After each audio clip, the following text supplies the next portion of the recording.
உங்களுக்கு எல்லாருக்கும் தெரியும், மதுரைக்கு எய்ம்ஸ் எப்ப அறிவிச்சாங்க? 2015ஆம் ஆண்டு அறிவிச்சாங்க.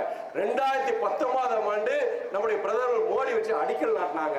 ஆனா அதே நேரத்தில் அறிவிச்ச அதே இந்த எய்ம்ஸ் மருத்துவமனை வட மாநிலங்கள், குறிப்பா பாஜக என்ற மாநிலங்கள்ல இன்னைக்கு திறந்து செயல்பாட்டுக்கு வந்துச்சு. ஆனா 11 வருஷம் ஆணையும் நம்முடைய மதுரையில் எய்ம்ஸ் இன்னைக்கு வரல. காரணம், தமிழ்நாட்டில் மதுரை இருக்குங்கிற ஒரே பாவத்துக்காண்டி. அடுத்து மெட்ரோ ரயில், சென்னையில் மெட்ரோ ரயில் அங்க இருக்கிற மக்களுக்கு மிகப்பெரிய வரப்பிரசாதம், அவ்வளவு நல்லா இருக்கு. அதே மெட்ரோ ரயில் மதுரைக்கு வேணும்னு சொல்லிட்டு தொடர்ந்து நம்ம போராடிட்டு இருக்கோம். நம்முடைய முதலமைச்சர் தொடர்ந்து அதுக்கு உண்டான முயற்சியில் எடுத்துட்டு இருக்கிறாரு. நம்ம ஒன்றிய அரசு ஒரு காரணம் சொன்னாங்க. என்ன காரணம்? 20 லட்சத்துக்கு உட்பட்டு இருந்தானா மெட்ரோ ரயில் கொடுக்க முடியாதுன்னு சொன்னாங்க. ஆக்ரா, நீங்க தாஜ்மஹால் இருக்கிற ஆக்ரா இருக்கு இல்லையா, அங்க மெட்ரோ திட்டத்தை கொடுத்திருக்கிறாங்க. அங்க 15 லட்சம் கூட கிடையாதுங்க.